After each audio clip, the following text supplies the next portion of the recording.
अस्सलाम वालेकुम दोस्तों, आपका होस्ट अब्दुल लतीफ़ एक नई वीडियो के साथ आपकी खिदमत में हाजिर है। दोस्तों, अगर आपने हमें अभी तक सब्सक्राइब नहीं किया तो काइंडली ऊपर सब्सक्राइब बटन को क्लिक करें और साथ बेल आइकन को दबाएं और नीचे डिस्क्रिप्शन में हमारे मोबाइल की एप्लीकेशन दी गई है, उसको डाउनलोड करके अपने मोबाइल में इंस्टॉल कर लें ताकि आप तक हमारी अपडेट पहुँच सकें। दोस्तों, इस वीडियो में मैं आपके कुछ सवालों के जवाब देने जा रहा हूं जो कि आप दोस्तों ने, आप भाइयों ने हमें कमेंट्स में लिखे थे, हमें पूछे हैं। आपके पूछे कि उन सवालों के जवाब जो है इस वीडियो के थ्रू मैं दे रहा हूं ताकि आपको मैं अच्छी तरह से इसको समझा सकूं।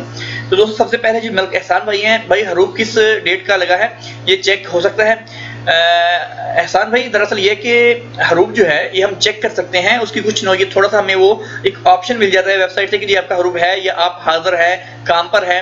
तो बाकी जो इसकी मालूमात है कि किस नौयत का खरूज है, हरूफ है, या मतलब किस वजह से लगाया है और आया कि वो मतलूब है, किस लिए मतलूब है, ये आपको जवाजात से पता चलेगा कि कब का हुआ है और कब का नहीं हुआ। या अब जब आप जवाजात में जाएंगे तो आपको वहां से इसका पता चल जाएगा कि आपका हरूफ कब का लगा हुआ है। निजामुल्लाह भाई हैं, अच्छा भाईजान 400 इकामे का और कफील 600 रियाल लेता है, इसका टोटल 12,000 बनता है साल का। मेरे प्यारे भाई, पाकिस्तान जाना मरता है, माफी फायदा। जी ना निजामुल्लाह भाई, बिल्कुल जी, अगर इसी हिसाब से होगा तो हमारा पाकिस्तान जाना ही बनता है। इतने पैसे हम कैसे दे सकते हैं, बहुत मुश्किल है। क्योंकि अगर तो कमाई हो, बिलफर्ज है कि आप जी 30,000 रियाल कमा रहे हैं तो 12,000 देना भी पड़ेगा, तो हमें मसला नहीं है। लेकिन जब हमारे पास आ ही 10,000 रहा है और हमें देना 12,000 पड़ रहा है तो फिर यहाँ पर बैठ के नुकसान करने का फायदा तो नहीं है ना। फिर इससे अच्छा हम अपने घर जाएंगे, वहां पर जाके इंशाल्लाह अपना कमा खा सकते हैं। बाकी दुआ करें इंशाल्लाह। अगर वो कह रहे हैं कि शायद हो सकता है सुनने में, और कुछ जगह में मैंने ये पढ़ा है कि वो कह रहे हैं कि हो सकता है कि ये जो है दुबई की तरह हो, 400 रियाल ये पर मंथ लगा दें और इगामा सब इसका आपके इसी में होगा। या फिर हो सकता है कि 400 रियाल आपका फिक्स हो जाएगा 1 महीने का, और आप जब इगामा रिन्यू का टाइम होगा तो आपने इसके पैसे देने हैं। तो अगर ऐसा भी है तो भी मेरे ख्याल में ठीक है, क्योंकि बहुत से भाई जो है महीने का 1,000 रियाल, 1200 रियाल, 2,000 रियाल तक दे रहे हैं, यदि इससे भी ज्यादा भी है। ये मैंने आपको एक नॉर्मल रूटीन में बताया। तो नवीद खान भाई हैं, ब्रदर अगर फाइनल एग्जिट कानून के लास्ट दिनों में लगाया जाए और आप पासपोर्ट का 60 दिन जो उसकी डेट होती है, तो क्या वो 60 दिन यहाँ पर काम कर सकता है और कानून के टाइम में निकलना होगा? जी नवीद भाई, दरअसल क्या है कि आप लेट ना करें क्योंकि अभी टाइम बहुत कम है। तो आप ऐसा करें, जो ये कानून, ये निज़ाम खत्म होने से हफ्ता 10 दिन पहले खरूज लगवा लें। खरूज लगवाते ही आपके पास जो है, अभी जो मैंने सुना है, काफी बंदों ने मुझे बताया है कि 2 महीने टाइम उनको मिल रहा है, 1.5 महीना 2 महीना है। ठीक है, अगर आपके पास आपको 2 महीने टाइम मिल जाएगा तो आप आराम से अपना कोई भी जो काम करना चाहते हैं अपना कर सकते हैं। लेकिन आपको उस डेट से पहले पहले निकलना होगा। अगर आप नहीं निकलेंगे तो आपका खरूज अगर खत्म हो जाएगा, बिलफर्ज है वो फिर इनवैलिड हो जाएगा, तो फिर आपको जो है चालान होगा, जुर्माना यहाँ पर होगा। तो इसलिए आपको इस मसले से दो-चार होना पड़ेगा। तो कोशिश करें खरूज लगा लें जल्द से जल्द, फिर आप बाद में काम कर लें और अपने टाइम से पहले निकल जाइएगा। अली रज़ा, अस्सलाम वालेकुम भाई, क्या है विजिट वीजा पर 2000 फीस अभी बाकी है या खत्म हो गई है? अली रज़ा भाई वालेकुम सलाम, दरअसल क्या है कि अभी कोई ऐसा चांस नहीं नजर आ रहा किसी जगह से भी। 2,000 रियाल जो है अभी फिक्स लगा हुआ है, और पहले जो था मैं 73,000 रुपया देके आया था, लेकिन अभी सुनने में आया मेरा एक दोस्त जो आया था, उसकी वाइफ आई है, तो उसने 85,000 रुपया जो है उसने दिया है वहां पर जाके। मतलब कम नहीं हुआ, ये माफ तो दूर की बात है, उन्होंने 5-10 हजार रुपया पाकिस्तानी बढ़ा ही दिया है, कम नहीं किया। नदीम भाई है, नदीम भाई जी 2 माह पहले मेरे दोस्त की फैमिली गई थी पाकिस्तान, एक बंदे को 100 रियाल भरा था, 1 माह का मुकम्मल 700 रियाल दिया था। ये देखिए जी, बिल्कुल बहुत बहुत शुक्रिया आपका नदीम भाई कि आपने हमें गाइड किया, इस बारे में आपने हमें इन्फॉर्मेशन दी। ये देखिए नदीम भाई ने बताया कि जी कि 100 रियाल जो है पिछले महीने से लग चुका है। ये 2 माह पहले की बात कर रहे हैं जी, 2 माह पहले की। उन्होंने तब से ले लिया एयरपोर्ट से जाने के टाइम, उन्होंने कहा जी इतने महीने के आपके पैसे बनते हैं और आप दे दें।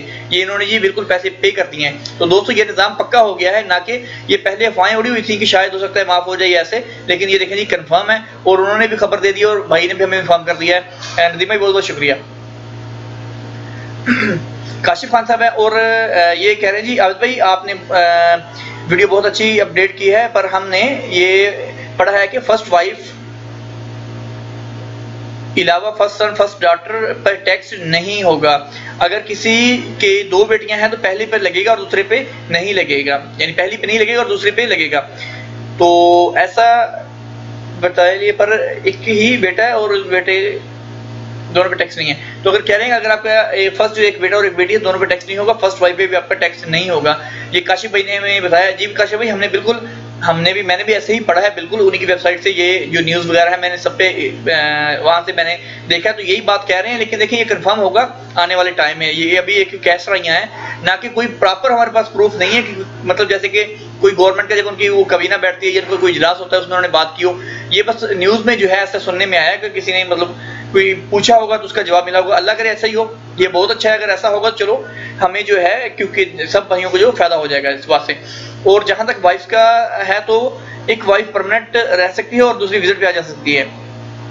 ठीक है काशिफ भाई, बिल्कुल आपकी बात सही है, मैं आपसे एग्री करता हूं। दरअसल मैंने पढ़ा था विजिट के टाइम, विजिट का जो वीजा है ना, मैंने उसकी जो उनकी एग्रीमेंट्स वहां पर जो थे मैंने वो पढ़े थे, उनके रूल रेगुलेशन पढ़े थे, वहां पे लिखा हुआ था कि एक टाइम में आ सकती है।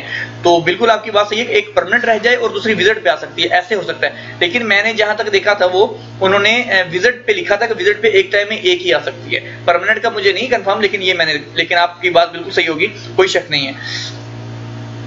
शकील अहमद भाई जी, मेरा इकामा 26/6/1438 को ख़त्म हो गया है और तजदीद नहीं कराया, तो क्या मैं भाई जा सकता हूँ पाकिस्तान के नहीं? कुछ लोग बोल रहे हैं कि जिन लोगों का इकामा 20/6 से पहले ख़त्म हो गया है वो लोग जा सकते हैं। बिल्कुल शकील भाई ऐसे ही है, जब इसका निज़ाम शुरू हुआ था 19 मार्च को, आप देख लें कौन सी डेट बनती है, उससे पहले पहले अगर आपका इकामा खत्म हुआ है तो आप बिल्कुल जा सकते हैं। अगर उसके बाद है तो अभी तक आप लोगों के लिए कोई निज़ाम, कोई सिस्टम नहीं आया, उन्होंने अभी तक कोई ऐलान नहीं किया, अभी कुछ दिन बाकी हैं। हो सकता है, उम्मीद करता हूँ अल्लाह करे वो ऐलान कर दे इस बात का कि चले आप लोगों के लिए फायदा हो जाएगा। और एक बंदे ने मुझे शमीसी से कॉल की थी, उसने कहा भाई यहाँ पर बहुत रश है।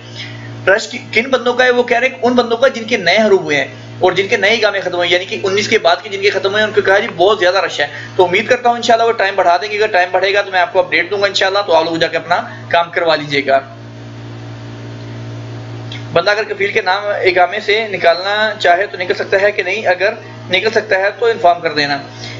बुजुर्ग कफील का नाम ऐसे नहीं निकल सकता, कफील का नाम जो आपको मिल जाएगा, लेकिन उसका पताका नंबर जो है, हाविया नंबर जो है वो आपको यहाँ से नहीं मिलेगा, आपको जवादात जाना पड़ेगा या फिर आपको हाँ अलबत्ता आपको उसका बिल्कुल सॉरी मैं भूल गया, आपको पासपोर्ट पे लिखा होगा, अगर आपका अबशर बना है तो वहां से भी आपको मिल जाएगा, और अगर आपका पास खरूज का पेपर है तो उस पर भी लिखा होगा। आप अपने खरूज के पेपर देखें, उस पर भी आपका वो नंबर मिल जाएगा, कफील का नाम मिल जाएगा। अपना अबशर जो है वो खोलें, वहां पर भी आपका मिल जाएगा। और अगर आपके पास पासपोर्ट है तो पासपोर्ट का जहां पर आपका वीजा स्टैंप हुआ है तो वहां पर रकम लिखा होगा, सॉरी रकम नहीं, रकम सिजिल लिखा होगा, वो रकम सिजिल आपके कफील का नंबर ही है, वो आपको वहां से भी मिल जाएगा। या फिर आप जो विजिट वीजे के लिए से अप्लाई करते हैं उसको अप्लाई करेंगे विजिट वीजे के लिए, तो आप मेरी वीडियो देख लें, वहां पर कैसे अप्लाई करना है। जब आप उसमें अप्लाई करेंगे तो जब इकामा नंबर देंगे और वीजा नंबर देंगे नीचे और एक्सपायरी डेट लिखी उसको नेक्स्ट करेंगे तो आपकी पूरी डिटेल, कफील का नाम और कफील का नंबर वहां पर आ जाएगा, आप वहां से ले सकते हैं। तो दोस्तों ये थी हमारी आज की वीडियो, बाकी काफी सारे सवाल हैं लेकिन ये वीडियो लंबी हो रही है तो इसलिए मैंने इसको खत्म करने का सोचा हूँ, लेकिन इंशाल्लाह बाकी जो है नेक्स्ट मैं आपसे बाकी की जो कमेंट्स का जो जवाब है मैं आपको इंशाल्लाह नेक्स्ट दूंगा। तो आज के लिए इतना ही बस, इंशाल्लाह दुआ में याद रखिएगा और मजीद ऐसी वीडियो देखने के लिए हमें सब्सक्राइब करें, हमारी वीडियो को लाइक करें और अपने दोस्तों के साथ शेयर करें ताकि वो भी इन चीज़ों से जो इनके बारे में इंफॉर्मेशन उनको नहीं है वो इससे हासिल कर लें। जल्द मिलते हैं नेक्स्ट वीडियो के साथ, अल्लाह हाफिज़।